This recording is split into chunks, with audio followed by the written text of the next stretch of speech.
Now, I want to continue from what I spoke about last week. And last week I spoke about a very profound theme. And I brought the Akedah, where Avraham Avinu brought Yitzchak to be sacrificed. What it really meant.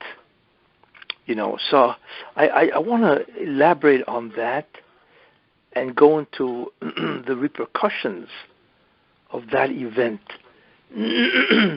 which in many ways is fascinating, and that will bring us into in a certain sense, the difficulties and the trials of the Mashiach ben Yosef, because we really see what is going on, and it explains a great deal.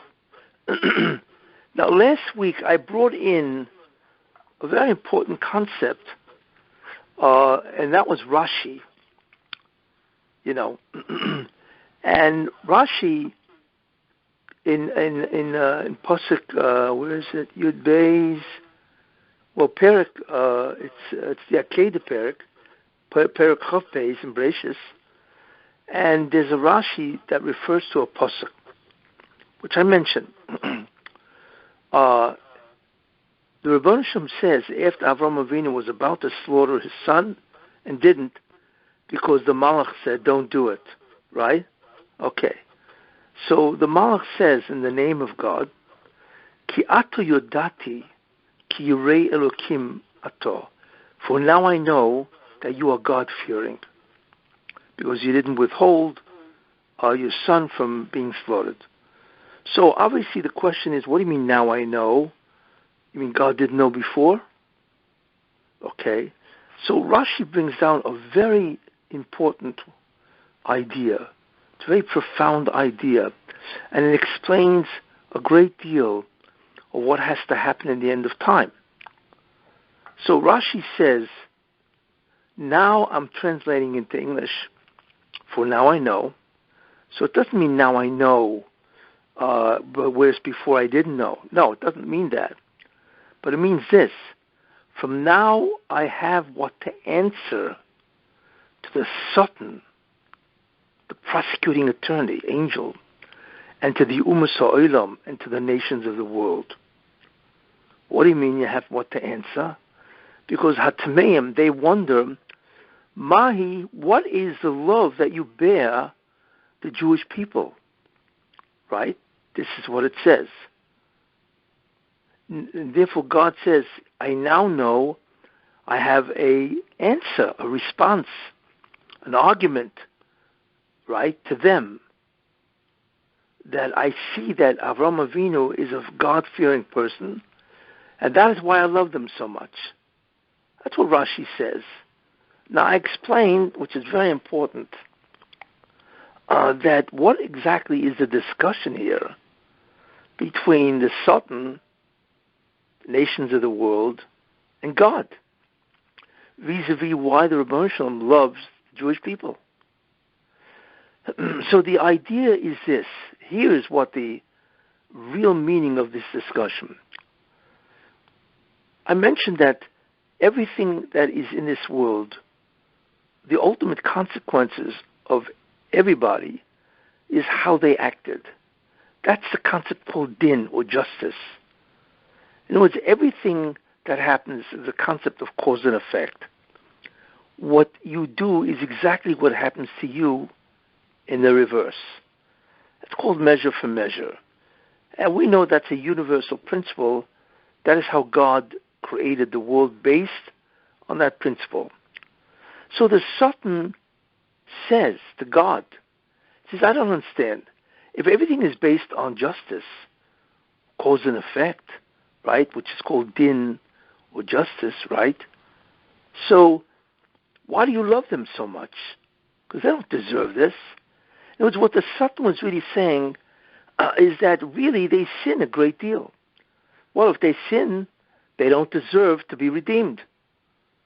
But I see that you're always doing actions that will redeem them. What's going on here? They don't deserve redemption based on their acts. And the Satan presents what he is supposed to present, because he is the angel, right, that defends justice. So that's what he says. Why are you redeeming them? And that I mentioned is called Hanogas HaYichud. It is the actions that God takes, right, to save the Jews and to allow them to be in the future world, Olam Haba. You see? Even though basically they don't deserve it. So the Satan is saying, I don't understand. Everything is based on din, justice. So why are you always taking actions to save the Jews? You see? This is what the Satan says. Now, it's not just the Satan that says this, right? It's also the nations of the world. Because they're hoping, right? I mean, their end of it is, well, if God is saving the Jews even though they don't deserve it, right, then maybe he'll save us even though we don't deserve it, right? Because we also have a problem. We sin, right? And God doesn't save the Gentiles, you know. They will be destroyed in many ways unless they deserve to be saved and enter the future world, you see. So why don't we have the Hanogas HaYichud, this attribute or actions of God where he saves you, he redeems you even though you don't deserve it, he will make sure that this happens, right? Why won't he do it to us, the Gentiles? That's their end of the bargain, you see. Now, like I said, they're hoping that if he saves the Jews and redeems the Jews, even though they don't deserve it, well, then he'll do it to the Goyim, to the non-Jews. So God answers both. It's because I see that they are God-fearing. And that really is an answer to the Satan and also to the nations of the world. Now, to the Satan, it's this. The logic of the argument is this, right? The reason why I love them, God is saying, and therefore the Hanogas HaYichud, that attribute to save that guarantees the existence of the Jews in the future world, right, is because they do deserve it. Why? Because I see that no matter what I do to them, right, they are loyal to me. They are devoted to me. That's what I see. That even though on one end they don't deserve the future world, but they don't want to abandon me. If they don't want to abandon me, no matter what I do, even though I come across as irrational, and I spoke about all of that last week, right? So then how can I abandon them? Now that's a legal justification, a legal argument why God loves the Jews and will redeem them to be in the future world. That's what he's saying. In other words, no matter what I do to them, they will not abandon, they will not give me up. So therefore, I will not abandon them. Measure for measure. That is justice, you see. That's what God says to the Satan, you see. That's very important. It means the measure or the actions that God takes to save the Jews and to redeem them for the future world is justified legally, you see, and that quiets the Satan. Very important idea. Quiets the Satan. Now, what about the nations of the world? Because that's also an answer. Because what God says is, look, even if the Jews do not observe my commandments, but in the end, the Jews at a certain level do fear God because they're a peaceful nation. You know, Jews, even if they don't observe the commandments, they're peaceful.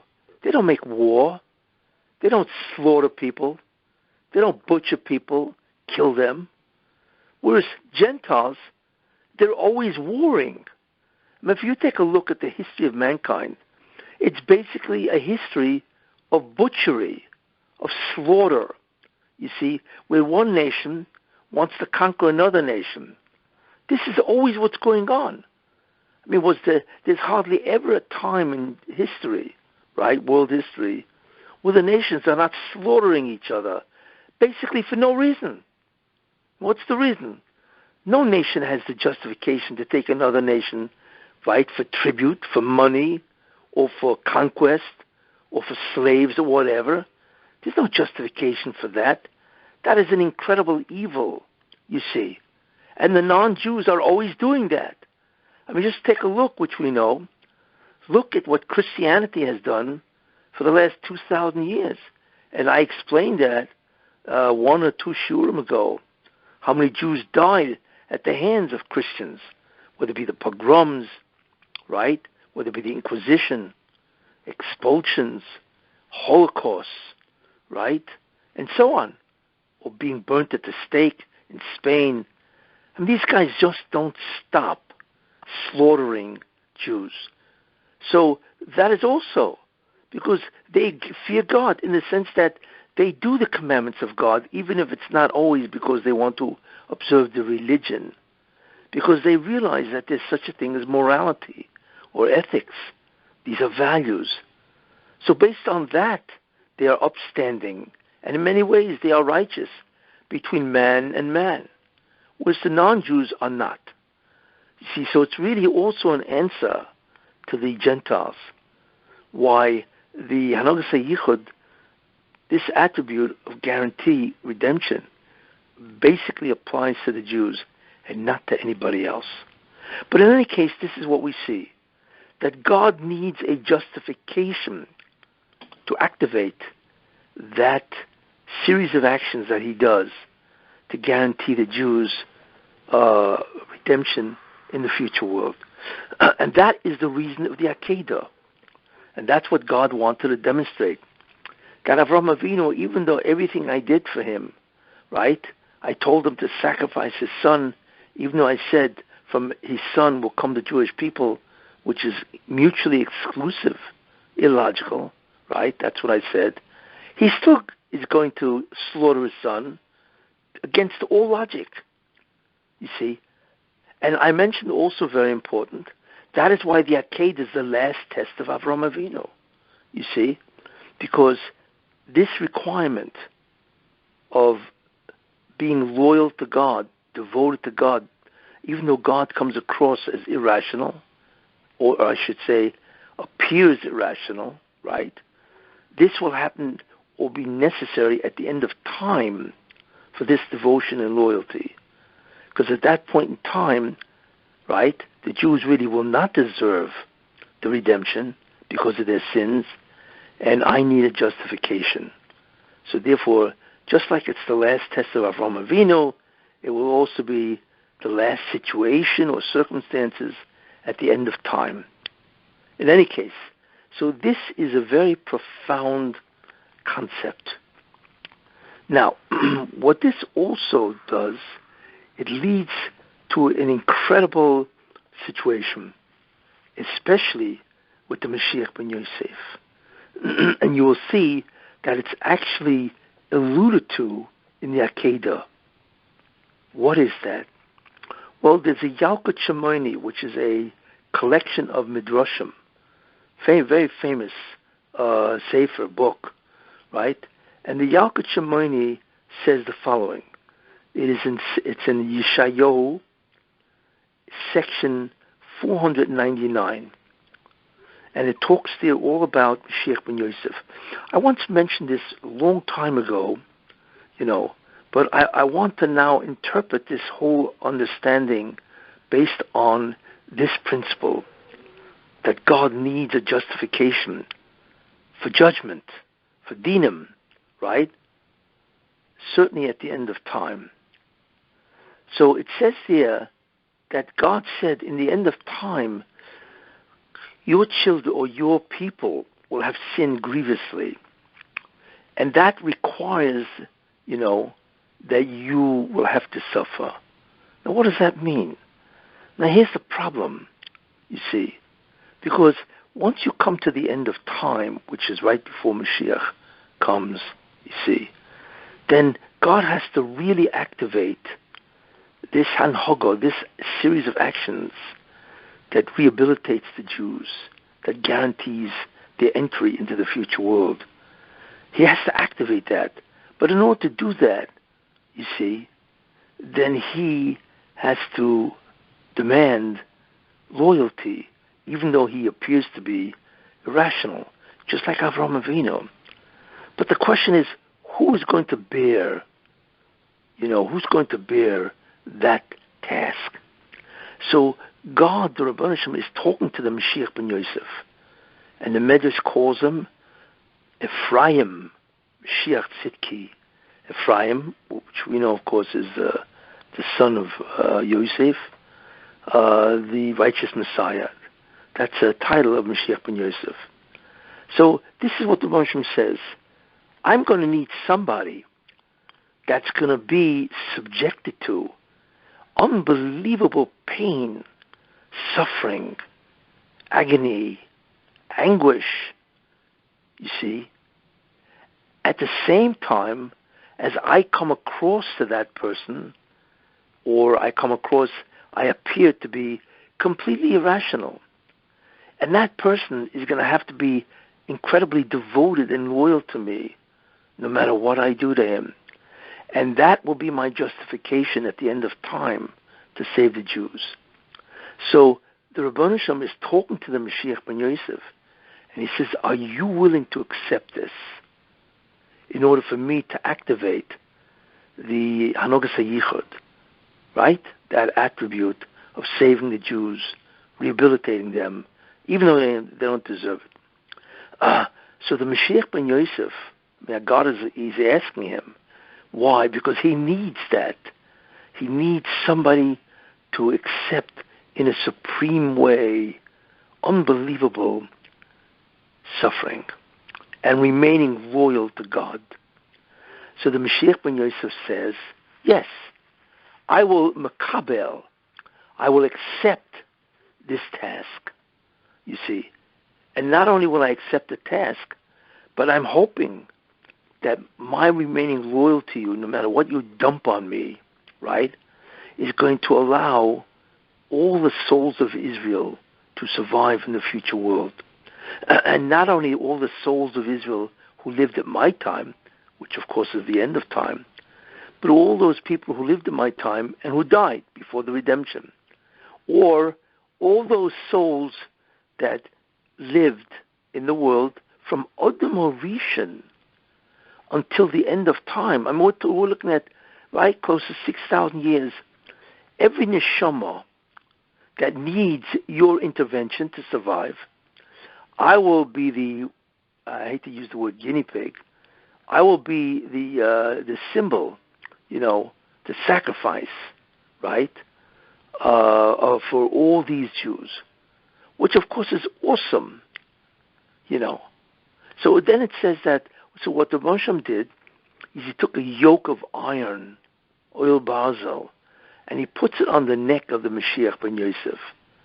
And the Mashiach ben Yosef bends down because it's unbelievably heavy. And the Mashiach ben Yosef starts screaming. And it says his scream even went up to heaven, where he said, right, hey, I'm just a bus of a dumb. I'm just made of flesh and blood. I can't take this.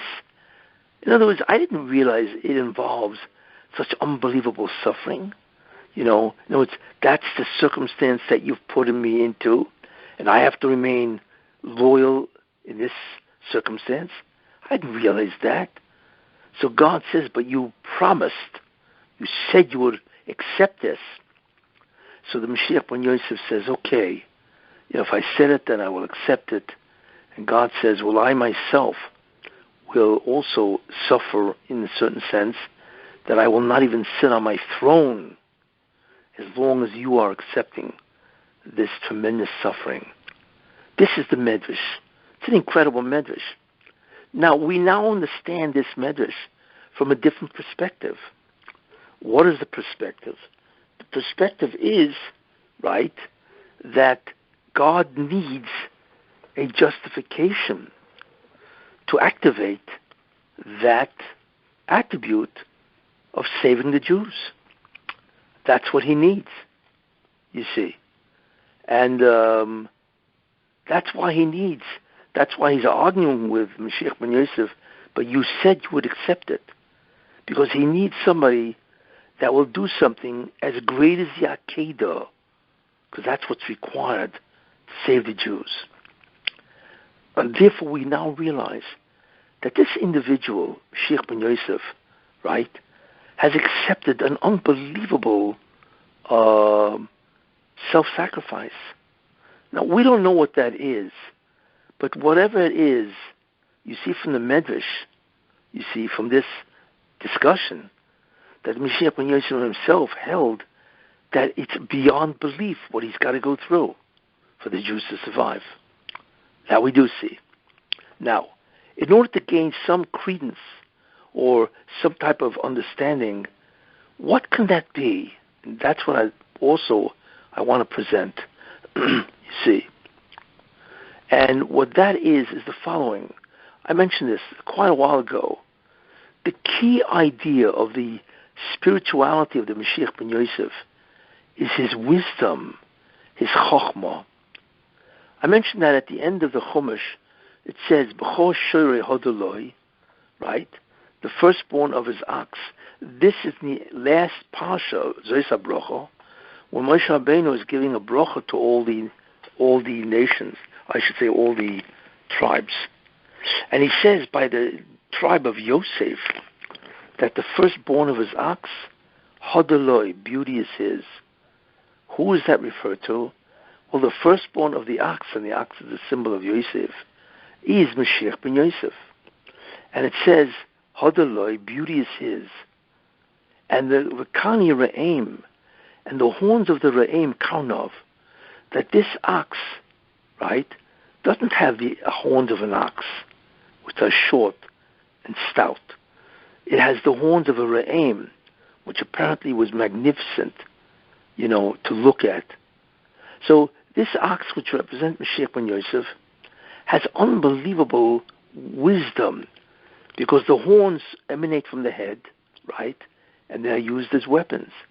So therefore, the wisdom of the Mashiach ben Yosef, this emanates from his head, right, and they will be the weapons against the nations of the world, because it says, Ubehem am yimyan nagach, and with these things, which means his horns, will be weapons, right, they will gore the nations of the world. So therefore we see that the major spirituality or the uniqueness of this individual, Mashiach ben Yosef, right, are what's called symbolically or metaphorically his horns. And his horns is the messianic light. That is the Or Mashiach, you see. And that is his spiritual uniqueness. So that's very important. We now understand what his essential spiritual essence is. Tremendous analytical and cognitive abilities. And apparently it is so great that it will actually influence the nations of the world because it is the messianic light.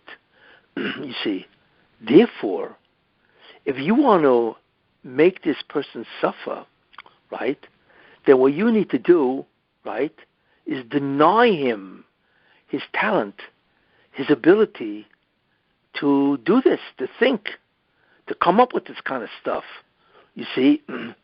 And obviously, if you block the Mashiach ben Yosef's ability to think, right, and to come up with tremendous spiritual insights, you will have caused this person unbelievable pain, tremendous, because you are directly interfering with the essence of this person, you see. And he, of course, will not understand. He doesn't know he's Mashiach ben Yosef, and he realizes he has great talents, but he has no idea of why he's being blocked. Now, how the Rebbe Hashem does that is unknown, but clearly there are many things, there are many ways he could do that. I mean, you could talk about physical disease, mental illness, whatever. But that will create an enormous amount of pain and suffering, agony and anguish, right, of the Mashiach ben Yosef. And the truth is that's exactly what the Rebbe Hashem does, you see. So we now understand the Mashiach ben Yosef, his uniqueness is what's called the Kani Re'im, the horns of the Re'im, which is a metaphor for his ability to access unbelievable divine truths. And the Rebbe Hashem blocks that, you see. Now, is this true? I mean, it makes a lot of sense, And of course, to the Mashiach ben Yosef, it is completely irrational. It doesn't make sense. Imagine taking a guy, just to use an example, let's say Einstein, or just to use a secular example, right? And all of a sudden the guy can't think. You see? And he knows he's a brilliant thinker. Or imagine taking a guy like, let's say, Beethoven, which is one of the greatest musicians who ever lived. And all of a sudden, he cannot compose. You see? And this goes on and on for years. You see? And whatever he can compose, he's not completely blocked, is magnificent. You see? So for whatever reason, he just can't put it together. You see? Let's assume he's got, incredible melodies going around in his head, but for some reason, his brain does not allow him to put it together in a composition. You see? Therefore, that will produce unbelievable pain. Or, to use a Jewish example, imagine you have the Vilna Gaon. What an unbelievable mind. Photographic memory, right? I remember I once read, if you remember Ripley's Believe It or Not, that's a column that they used to write down the things that are true but are unbelievable. So one said that the Vilna Gaon, actually said it, the Vilna Gaon mastered over 20, or knew by heart, over 25,000 books. I remember I once read that. And he was. Imagine taking somebody like the Vilna Gaon, right? And he thinks, right? And he knows he's brilliant. He's got a photographic memory. He's got an incredible insight into how to analyze. And all of a sudden, he develops, ADHD, where he can't think. He can't, let's assume, he can't sit and think, and he's always running around, even as an adult. And he asks himself, what in the world's going on here? Why is God doing this to me? It makes no sense. And this guy is the Vilna Gaon, or he has the capacity of the Vilna Gaon. So could you imagine what he feels? The suffering that he goes through every day? You see? That's the Yisurin of Mashiach ben Yosef. Now, does anybody say this? Yes. There's a sefer called Neflois HaYehudi that was written by the Yehudi HaKodesh from Pashischa, one of the great fundamental, foundational Hasidic Rebbes from Poland, I think. In any case, so he says the following in the sefer called Neflois HaYehudi, which is an incredible sefer. In any case, here's what he says. He says, if you want to understand the suffering of the Mashiach ben Yosef, here's what it is. And he actually describes it. He says, Mashiach ben Yosef, he sits down and he starts to learn, right? So by the end of the day, he's acquired a certain amount of knowledge. And then he wakes up the next day and he completely forgot everything he learned. Everything. Or he just remembers a smattering. So what does he have to do now? It's very frustrating. So he's got to now learn it again. Let's say Sunday he forgets. On Monday, he's got to learn it again on Monday, right? And by Monday night, he completely forgets it again. So he's got to start over the whole process on Tuesday. And this continues week after week, month after month, year after year. It's unbelievable. What do you think this guy's thinking? He can't believe what's going on. Because during the day when he's thinking about, spiritual insights, he has tremendous insights. But by the time the day is over, he's always a beginner. He's always starting over again in whatever blockage that God did. Now, this is completely irrational because it doesn't make sense. You see, especially if this individual is unique in his ability to think. This is what he writes, the Yehudi HaKodesh, you see. So he says that this is the suffering of Mashiach ben Yosef. Now, we now understand. To us, it makes a lot of sense. right? Because that is his uniqueness, you see. And what's interesting also is not only is Mashiach ben Yosef, suffers in this way, right? And it's irrational. And what's the test of this person? Is not to abandon God, to remain Jewish, in a sense, to remain religious. Even though God is acting to him in a way that appears completely irrational, and it is irrational, unless you understand what's going on. And the Mashiach ben Yosef doesn't, you see. So his job is no matter what God throws at him, he's got to do what God wants, which is to do the mitzvahs, you see. And what we have to understand is not only does the Mashiach ben Yosef have this tremendous ability in Torah, in spiritual insights, but he's an incredible spiritual person. He has unbelievable ability in dvekus, in being attached and cling to God. And somehow God interferes with that also, because dvekus, attachment to God, is tied with learning Torah. And just like God blocks him from knowing Torah, he also blocks his ability to attach himself to God. So we are looking at a guy, as they say in Yiddish, is ois mensch. He doesn't know what's going on, makes no sense, and his agony continues for years. Why? Because the test is, will you abandon me or not?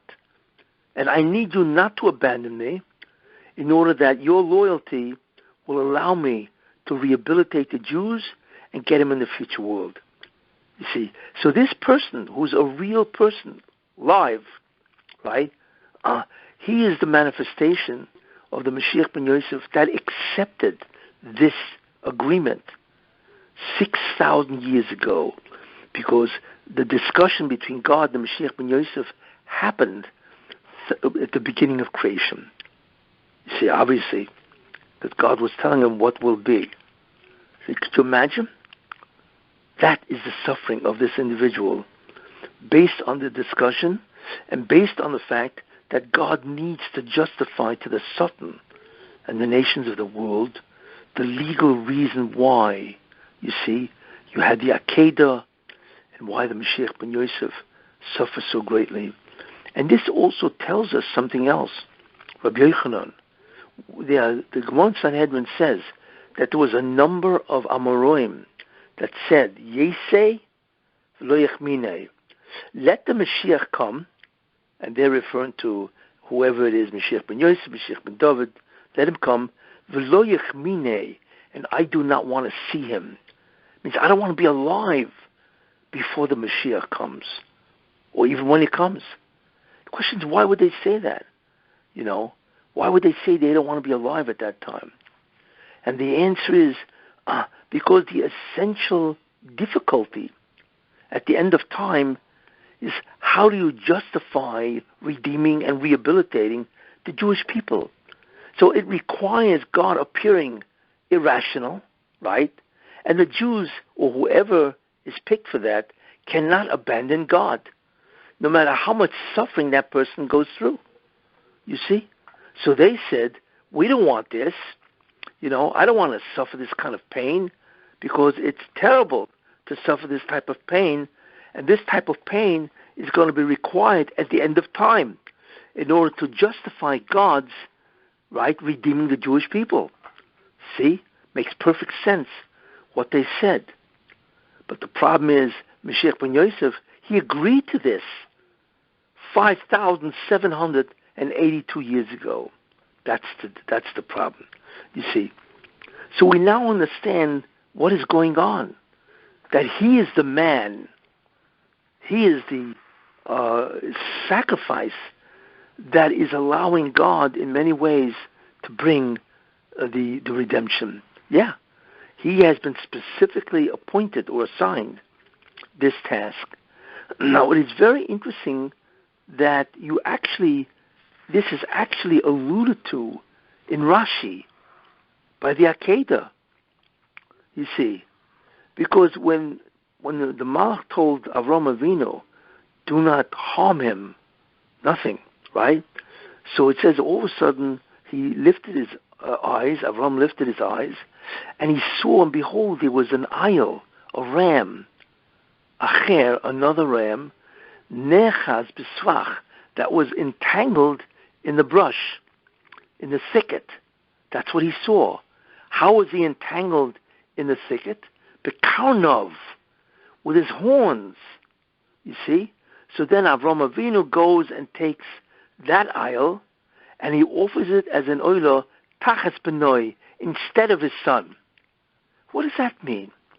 What do you mean? First of all, it's an isle, right? And you know what Rashi says about that isle? Rashi says that isle, was waiting there for 6,000 years, from Sheish Simei Breishis. Rashi says that in Yud Gimel.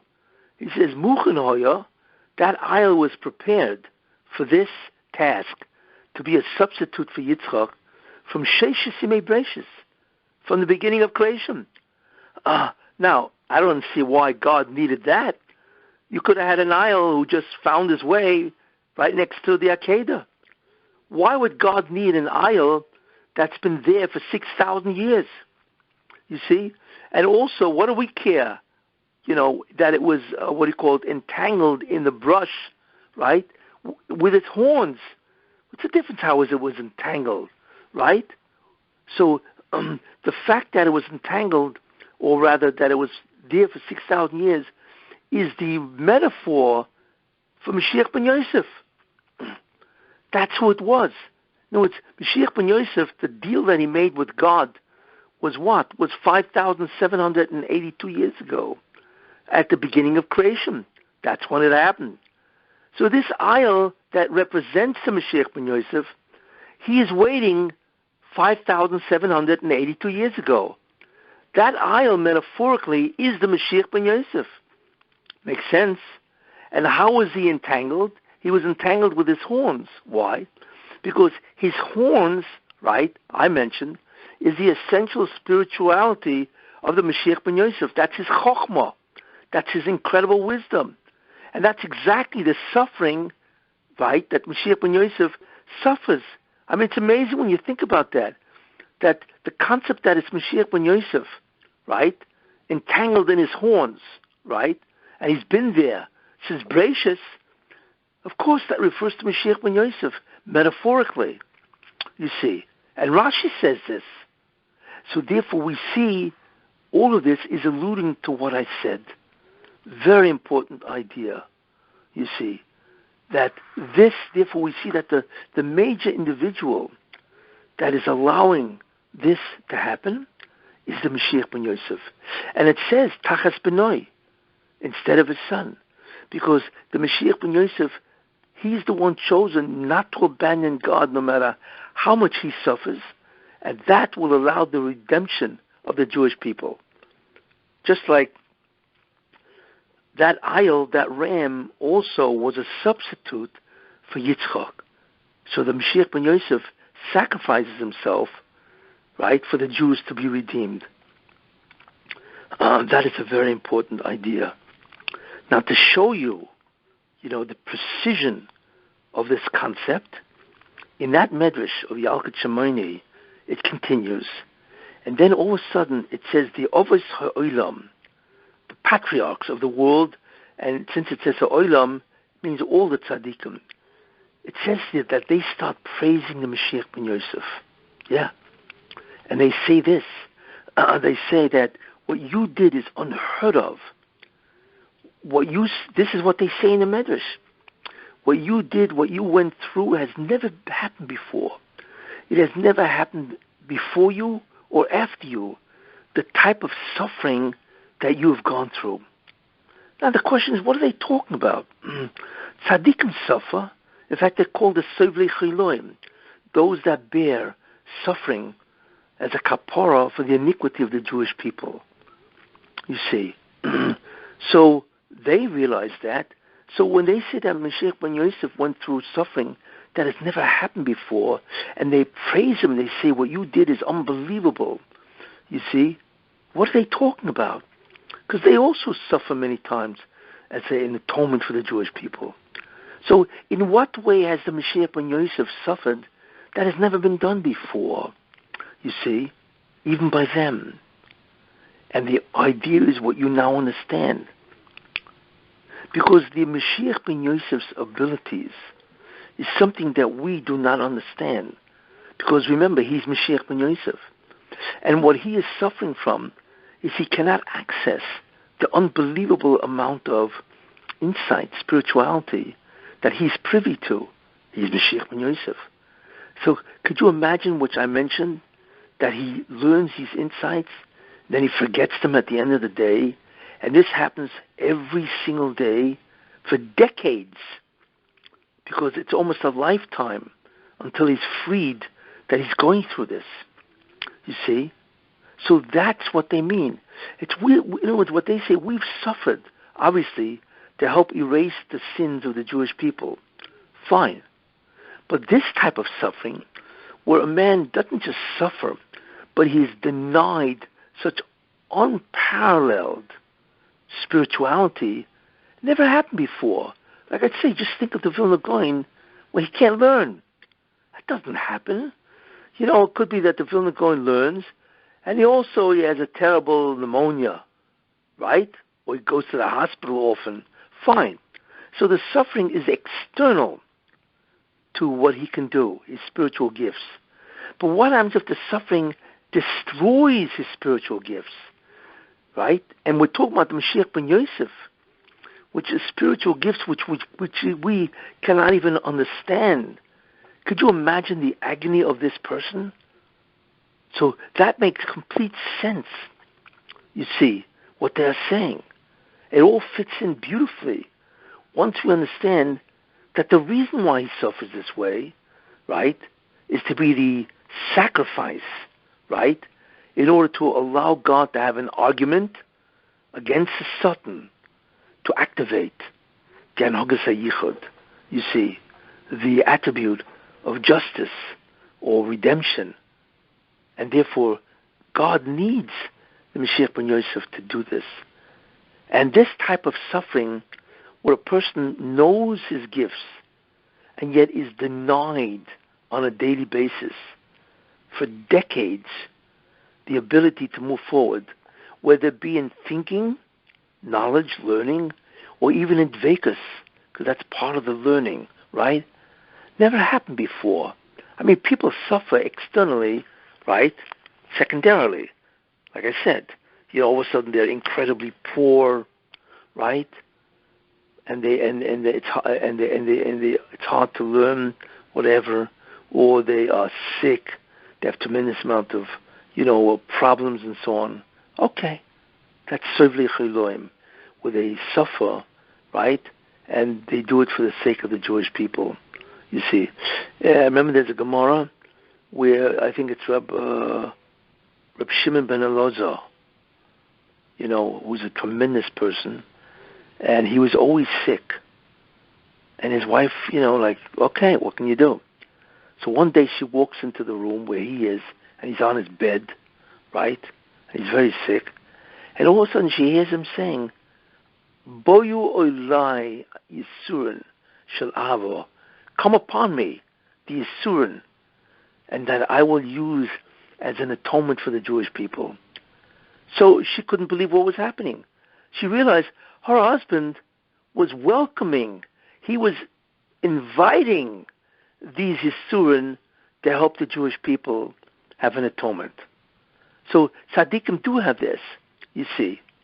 But he was still an unbelievable Amora, Rabbi Shimon ben Elazar, you see. But we're looking at a person, Mashiach ben Yosef, that is completely blocked, thwarted, of unbelievable spiritual gifts, you see. And this we now understand is what the Akedah was for, like I said, in order to allow God, and it says, which is very important, that God has to actually answer the Satan when God says, and now I know. So God says, right, that now I know, which means now I have an answer to the Satan. Why would God need to answer the Satan? Because the Satan says justice does not demand what you are doing. So how could you do it? Why do you love him so much? Well, you want to rehabilitate and redeem them. So God, therefore, is in a certain way obligated. I mean, not literally, but he volunteered. He obligated himself because that's how he created the world, that's what he does. He always looks at justice. In the end, it's all about what you deserve, you know. So therefore, he needs this argument, right? And that's what it says. Now, I have a pischoin peh.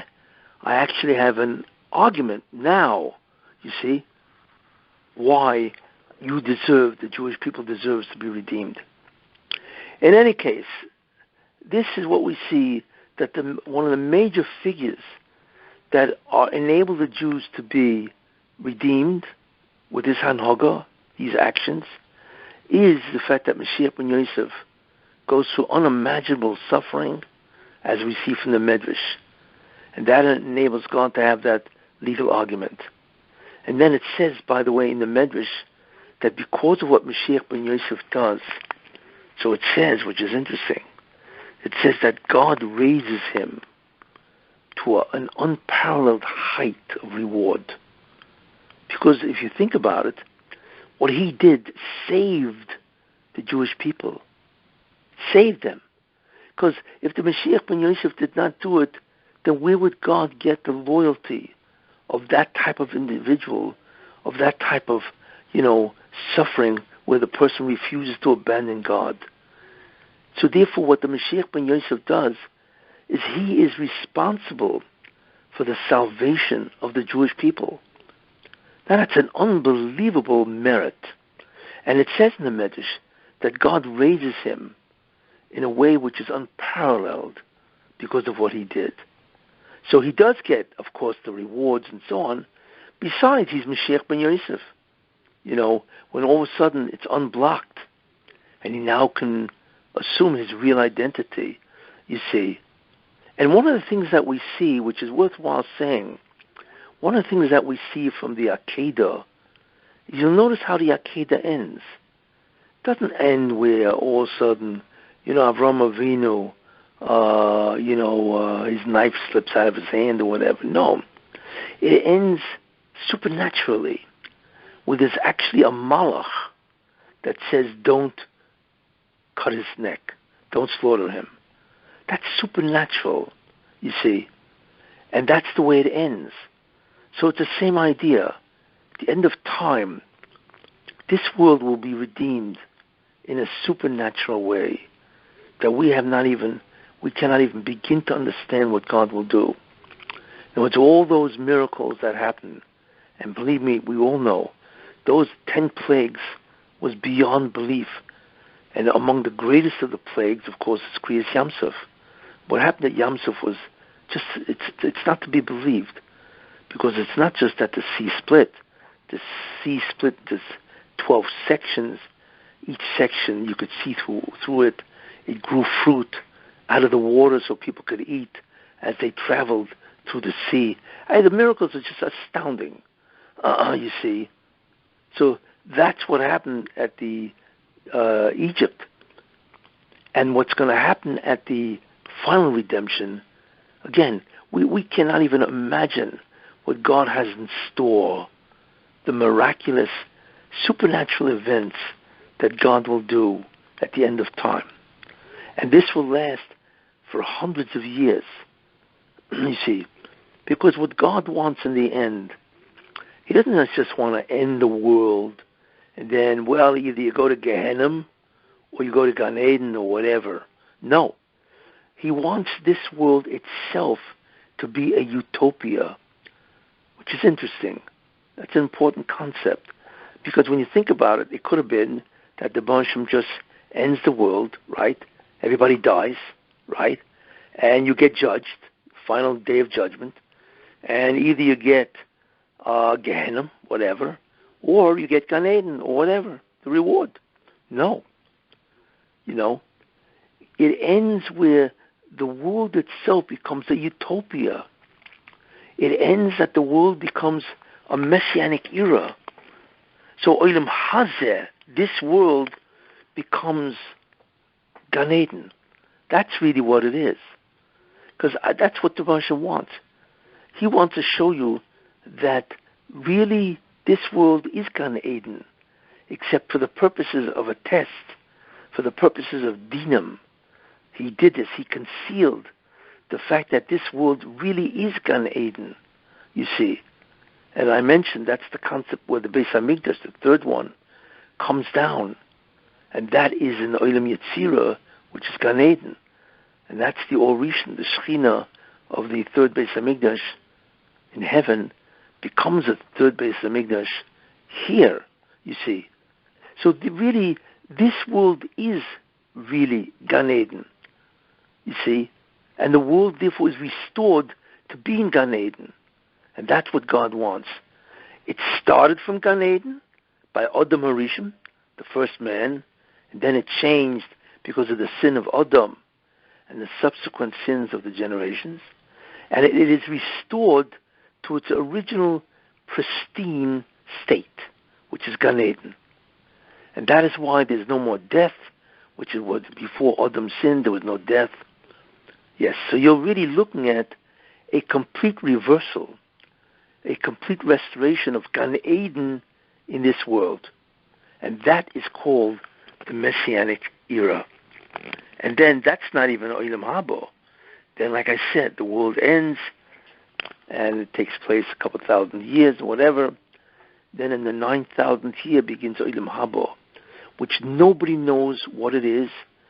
It's a different type of existence. Gan Eden we can understand, even though it is really beyond our belief. But Olam Haba, nobody knows because it's a different. It's a qualitative difference in terms of the type of existence. You see. So in the end, that's what happens. You see, the world becomes Gan Eden, and it's over.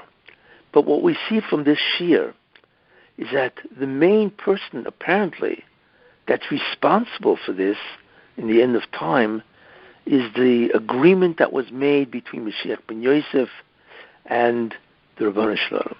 And that's why it happens.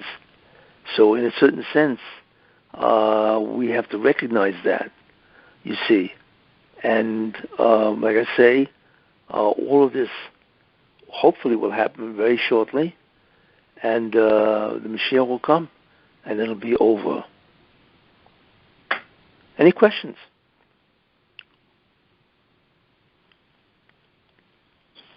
So when Mashiach ben Yosef, how will we know that his suffering is like that he filled up whatever as much suffering that we needed? Like how do we know that his suffering ended and that his wisdom starts?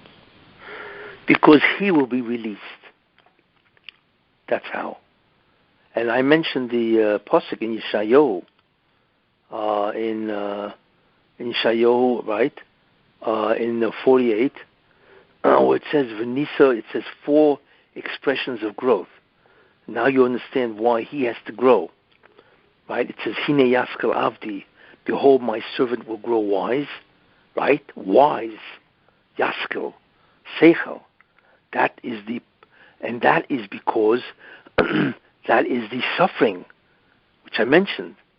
Because right now he has terrible inabilities to think in the profound way that he can. And then it says Venisa, or it says V'yoram, and he will grow, which means the Medrash says he will become greater than Avram Avinu. Venisa, and he will grow further. He will become greater in wisdom and knowledge than Moshe Rabbeinu. And V'gova mi'oid, and he will grow exceedingly. He will become more wise than the angels in heaven. You see?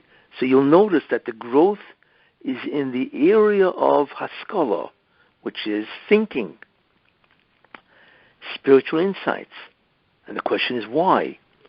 Because that is also proof that the suffering that he bears is in the area of cognition, and that he's got to grow, which means he's been blocked. You see? So that's actually proof of what his suffering is. You see? And, yeah. That is the Akedah? Yes. Well, the Akedah is really the decision to end. And then, how soon after that decision, because that's the critical thing, that the gzera, the decree, has to end. Once that decree is gone, you see, then things happen. So in terms of time, it's hard to say time-wise, but maybe it's a day later. We don't really know. But the key of all of this is, when will the Rebbe Hashem stop his decree?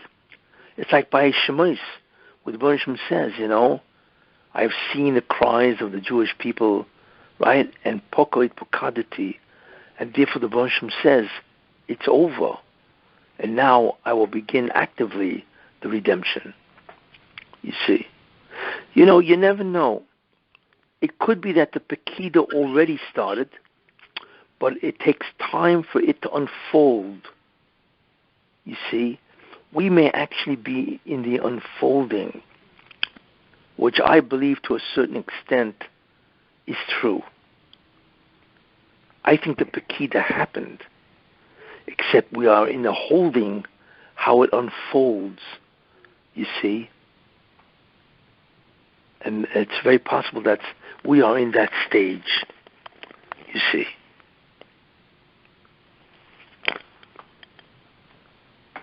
So I have a question about what you said about Olam Haba and the Messianic era. Yes. After Techiyat HaMetim, everyone gets up and then begins the Messianic era? Well, the Messianic era really begins by Mashiach ben Yosef.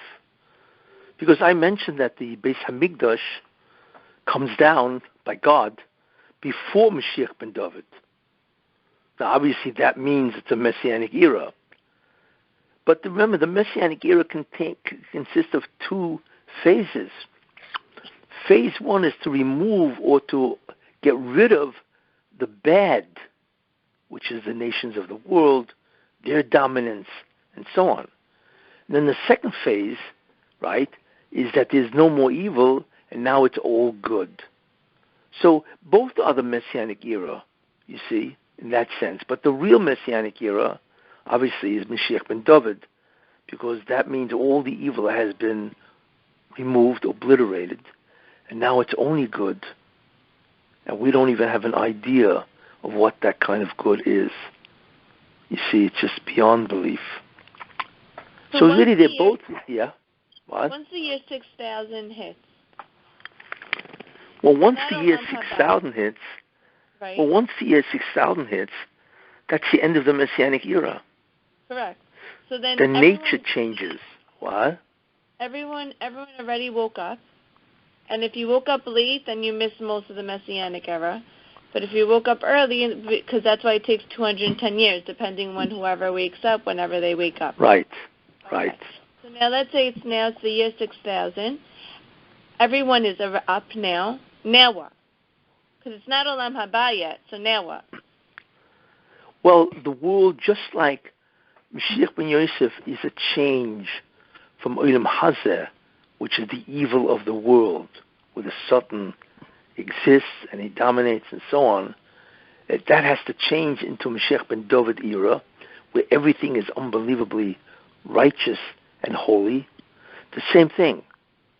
There's no more evil, right? There's no Zoyamo, evil. But there is Geshem. Geshem is material. And if you recall, quite a while ago, I said that the world was supposed to be just Geshem, not Zoyamo.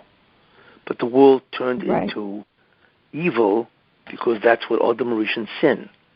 So what happens is when Mashiach ben David comes, then the world changes from a world of Zoyamo, which is gone, and that's why everybody gets up from the dead, and it becomes what's called Geshem, material, you see. So we now live in a material world without any Zoyamo. So there's no death, there's no destruction, decomposition. It's all gone. Everything is incredible. It's fabulous, but from the perspective of a material world. You see? It's like you get up in the morning, right, and everything that happens to you is unbelievable. You see? But from the perspective of a material world. You have all the money you need, all the food, it's whatever is conceptualized as an unbelievable life you got. However, after 6,000 years, then that changes. So the Geshem begins to change, where the physical material world changes itself into spirituality. It sort of like becomes the world where angels, you now become material that is angelic, you see, which means you cease to be the old person that's physical, and you become material that is angelic, you see. And that transformation starts from the year 6000, which is the English year 2240, right? Which is 218 years from now, right? The world actually goes from a physical or material world into an angelic world. And it takes 3,000 years to change, because you have to go up 3,000 years, 3 worlds. Olam Yetzirah, 1,000 years, that's from 6 to 7. Then from 7 to 8, the world changes into a greater angelic dimension, which is Olam Bria, that's from 7 to 8. And then the world changes into a greater dimension, which is even greater than the angels. It's called Olam Atzilus, which is really divine, you see, and that is from 8 to 9. Then from 9,000 years, you change into something which we don't know what it is, because it's neither a world that has Zoyama, it is not a world of material, and it's not a world of angelic material. It's beyond the Malachim. They don't even know what this is.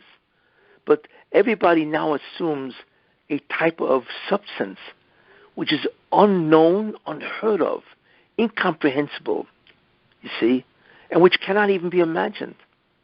And let's call that world divinity, divine. Somehow you become a being that is divine, although it's not God, obviously. And that divine substance, whatever it is, remember, it's not even angelic, it's divine. That divine substance, like I say, is unknown. And that's the substance that you will remain with, that type of nature, for eternity. Olam Haba. So we're looking at what? We're looking at different substance changes. So even angels are inferior to what you will be in future world. And it all starts, and I'm now giving you the changes, the grade differences. You know, like I said, starts off from Olam Hazeh with Zoyama, where you have the satanic influence, and that's the world we are now.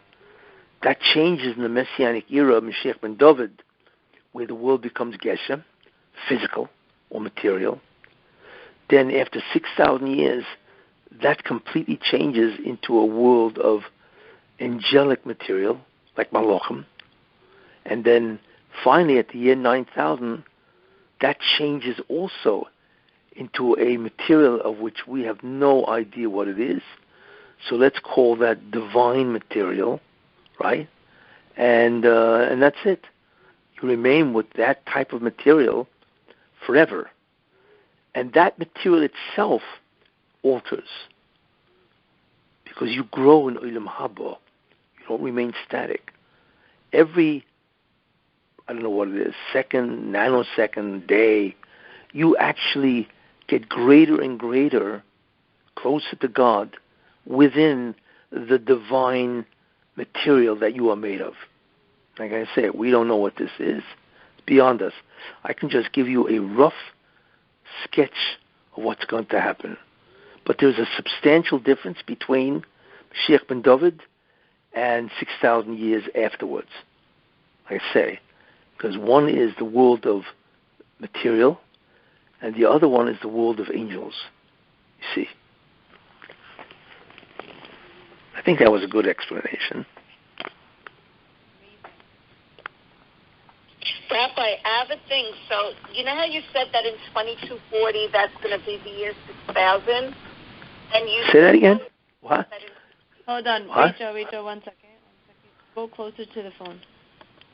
Do you know how you said the year 2240 is going to be the year 6000 in the Jewish calendar? Yes. And you think that Tichiyat HaMetim is going to be like in 8 or 9 years? If you do reduce Shama, when Yaakov said reduce Shama, deducted 10 years, that's 2030.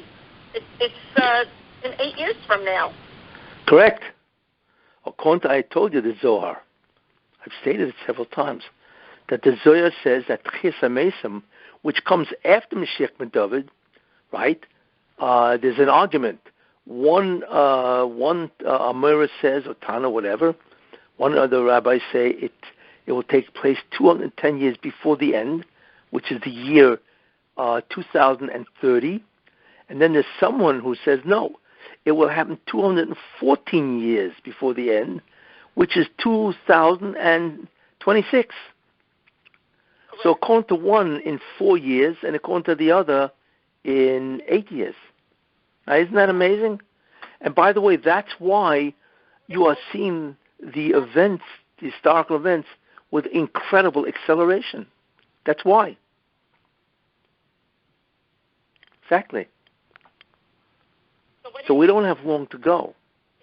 Oh, and by the way, if Mashiach ben David has to come before 2030, but that's after Mashiach ben Yosef, right? And everything that he's got. So that means within 8 years, Mashiach ben Yosef has to appear. The Beis Hamikdash, the third Beis Hamikdash, has to appear, right? And then he can come at the end and begin Chesed Mesim. So in 8 years, everything about Mashiach ben Yosef has to happen. Do you think that this Russia problem is something to do with Mashiach ben Yosef and Gog and Magog? It definitely does, yes, because we're not looking here at a local crisis. We're looking here at a crisis in the entire world, you see. It's hard to know why. How does it fit into the scenario? But right now, but there's no question that it does. You know. Yeah, I can see certain scenarios that what it's going to do, if you want to hear one, yes, that it's going to embolden Russia and China, because they're going to take a look at what the U.S., how they reacted to Russia, right? And therefore, they're going to watch Russia, and Putin is going to make tremendous mistakes, right? And it's going to embolden China also to make a tremendous mistake, let's say by taking over Taiwan. So that may, generate a tremendous backlash against Russia and China as major evil forces in the world. And that may, gather the nations against Russia and China. You never know what that will do, because we're looking at global events. So it's possible, like I say, that it may embolden both of these countries to make real mistakes. And that, like I say, may create a tremendous backlash of the world against these two countries. You see, so that's a major blow to evil. It's hard to know. But that's a possibility. Rabbi, I was thinking, now that the borders of Israel are open, is it like that Hashem wants us back home? For a long time, we were as if we were punished to go. Correct. And now that it's opening, it's as if he's like, okay, now you could come back, now I want you back. Yes, the answer is yes. That's clearly what God does. He wants the Jews to come back to Israel, for whatever reason, He restricted their entry as a punishment, and now he wants them back, and that's also why COVID is ending. That's what it seems to be happening. Because COVID, as I said before, is receding. It's receding.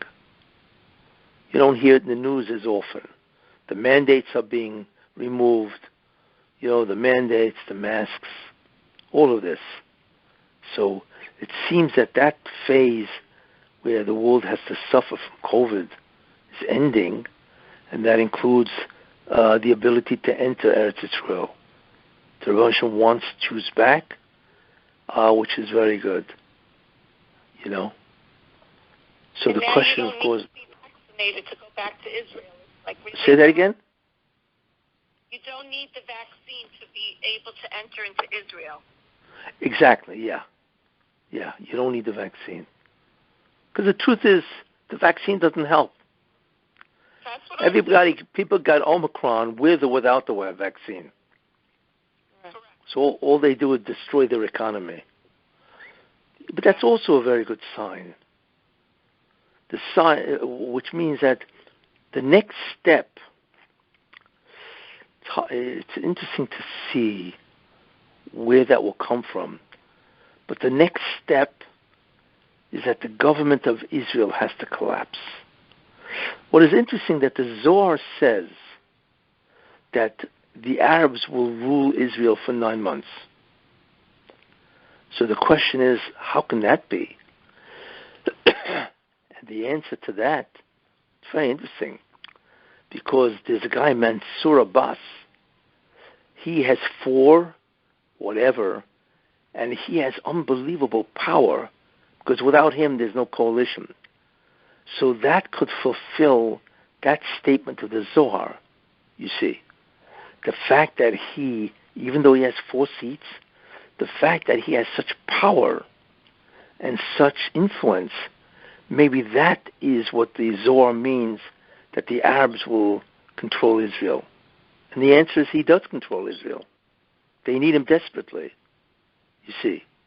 So that's interesting, that could be the way that statement is fulfilled. But that's the next thing that has to happen, that the government of Israel has to collapse, and there has to be somebody that will be the intermediary between Israel, the secular Israelis, and the religious. There has to be somebody who will be the intermediary between Israel, what is now, because they're all trying to destroy the Jewish religion in Israel, the whole Jewish character, and the Mashiach ben Yosef.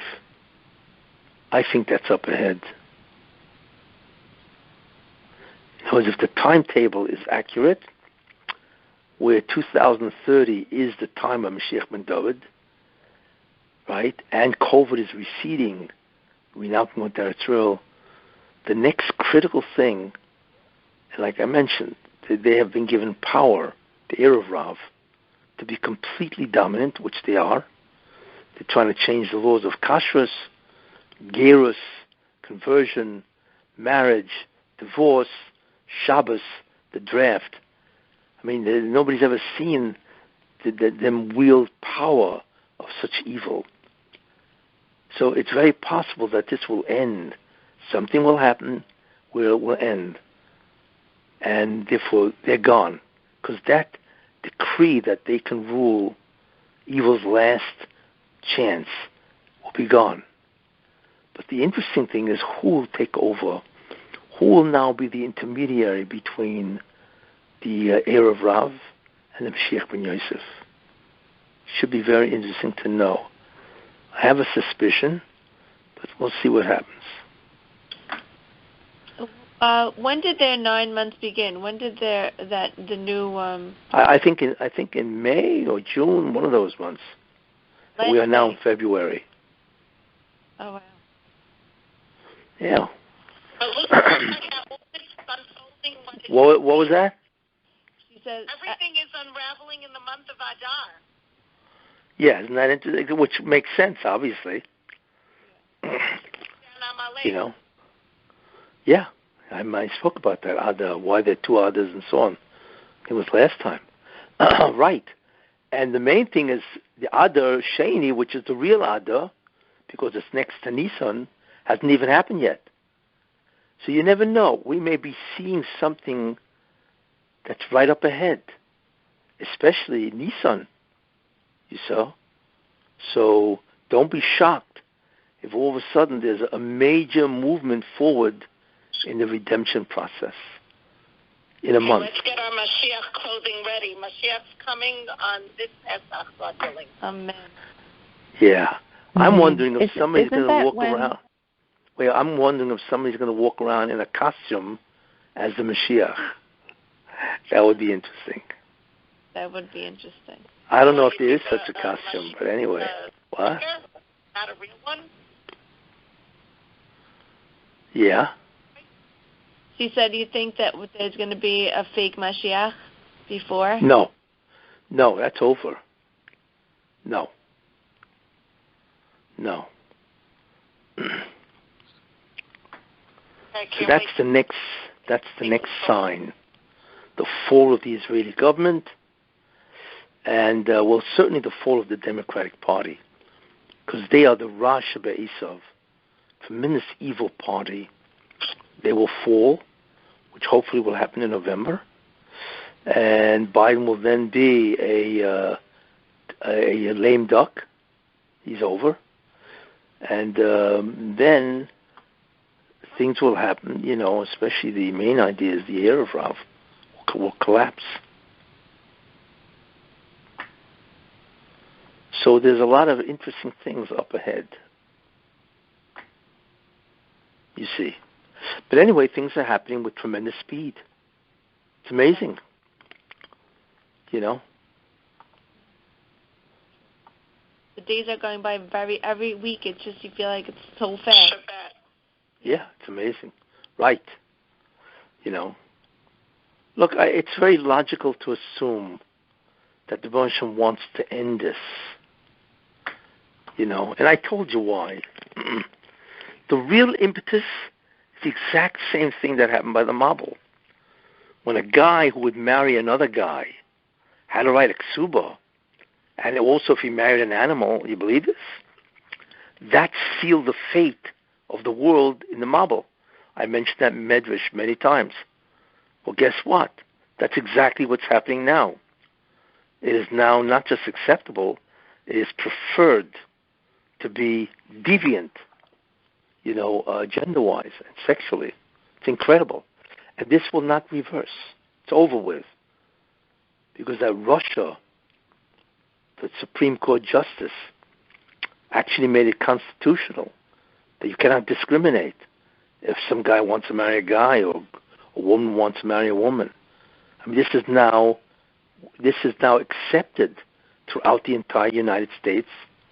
And on the contrary, you are called a racist or whatever, and America's a beacon to the entire world. And I hear it's all over Tel Aviv. That's what somebody was telling me. It's just incredible. So what is the Tel Aviv is like the heart of it, by the way. It's actually I know. a destination place for all the gays to go. Yeah, I mean, but it's not just the gays. It's not just them. The people of Tel Aviv have accepted this. And it's become part of the literature, part of the... They have a huge parade that all the gays of America, they all plan to go all the time. This is for years now. This is not just, recent. And they all, it's like the it thing. If you're gay, you want to go to this pride parade in Tel Aviv. Right. But it's not only that. It's like somebody was telling me that they took their kid to a bookstore in Tel Aviv, to buy a book in English for their kid. So the only book that they had in that bookstore is a child's book talking about, about gender. That two boys or whatever, actually, lauding the concept of gender, gender mixture, combinations. This was a kid's book. So this insanity has taken over, the entire culture of Israel, which is incredible. And that's bad. Why? It's bad enough that adults do this, but they are now trying to destroy the youth, the kids. That means the chinuch is now all about, LGBTQ. And God will not tolerate that. You see, it's not just adults, but it's kids in schools that are being taught the curriculum. There's curriculum about this, that it's acceptable and it's approved and it's natural. I mean, how long is the Rebbeinu Shalom going to tolerate this? He's not. And I believe that's what we're looking at, is the end. He's giving evil its due, and he's going to wipe them out. That's what you're going to see. Rabbi, do you think that our freedom, like we don't have freedom of speech, rabbis can't even say about gender and without getting in trouble, do you think that we're going to get that back before this happens? Look, America lives in fear. They have succeeded in frightening everybody that you will be called a racist or, whatever, Everybody's afraid to say anything. They're trying to change the vocabulary. So everybody's frightened. They're afraid they're going to lose their job, or they're going to become labeled a racist, or a sexist or whatever. It's just incredible. But that's the Rosh of Yosef. That's the Democratic Party, an incredibly evil party, you see. But when the Gzera, so they have been given their due, because the evil of Yosef, which I talked about, has been given permission to do their thing. And that's it, you see. And once it's over. They will be destroyed. So we don't even know what's going to happen. But I think they're going to really have a bloodbath in November, where the whole country is going to reject them, just slaughter them in terms of what they've done. Because they have made America unbelievably corrupt. They've destroyed the morals, the ethics of America, and the values. And God will not forgive them. He'll just destroy them. So I think, of course, it will come back.